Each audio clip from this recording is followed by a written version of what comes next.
Hello again, this is Dr. Kevin Connors. Welcome to Section 9 of the Health course. Hopefully you're learning a lot from this and you're getting smarter and smarter as you go.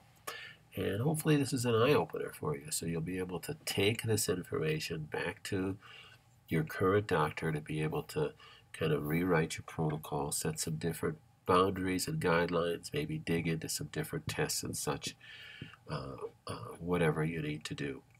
Um, Share this with other people. This is, we're producing this solely because we want people to get helped.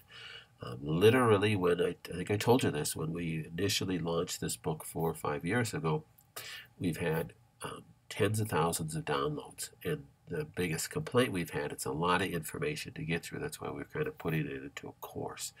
A lot of people said they never heard of this stuff before, and they go and they can't find a doctor who does this. So please do not call our office and say, can you tell me somebody in my area that does this kind of work? Because I don't know. We don't know. You're going to have to ask around to your different doctors. Again, we do see people from distances, but if you want a local doctor to work with, you're just going to have to maybe bring a copy of the course, print out a slide, ask if they've ever read any of this stuff or learned this stuff. You're going to probably have to find a functional medicine doctor to do this, but look for somebody to search in your area. Maybe they'll read this book and do this little course, and that'll enlighten that doctor to study more and be able to help you better too. I hope so. In this section, we talk about some different tissues that are affected by an autoimmune attack. And I just want to make something clear that anything, any organ area, any cell can be the target of an autoimmune response. So again, what an autoimmune response is when your immune system is turned on against that tissue or cell because your body's made antibodies against it.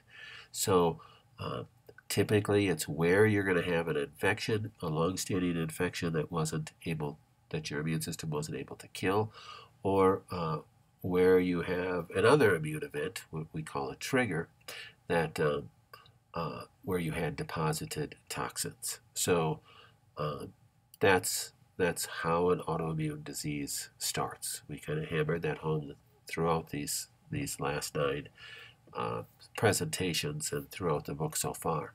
But anywhere you can have an autoimmune issue. Some things are more prevalent than others. Some areas are more prevalent than others simply because the higher vascularization that you're going to have in that tissue, you're going to have a greater degree of chance for an autoimmune response.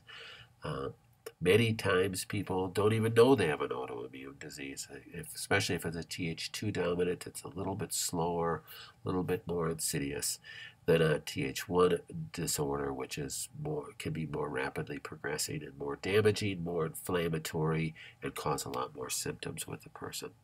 Again, if you have questions, make sure you continue to go back and you have access to these. You got them in your email. Now, if you didn't delete them, you have access to them. You can just search for them and probably bring them up anyhow. For the rest of your life, they're yours. So if you have questions, call our office. If you want to schedule an appointment with myself or my partner, just let us know. Make sure you know the rules. So when you go to the doctor and you want to bring new information to them, ask them, I need to know what the antigen is. I need to know if I'm Th1 or Th2 dominant. I need to know how I'm going to get this fixed. Do you know? If they look at you with crossed eyes, they probably don't have the faintest idea what you're talking about when it's time to find another doctor.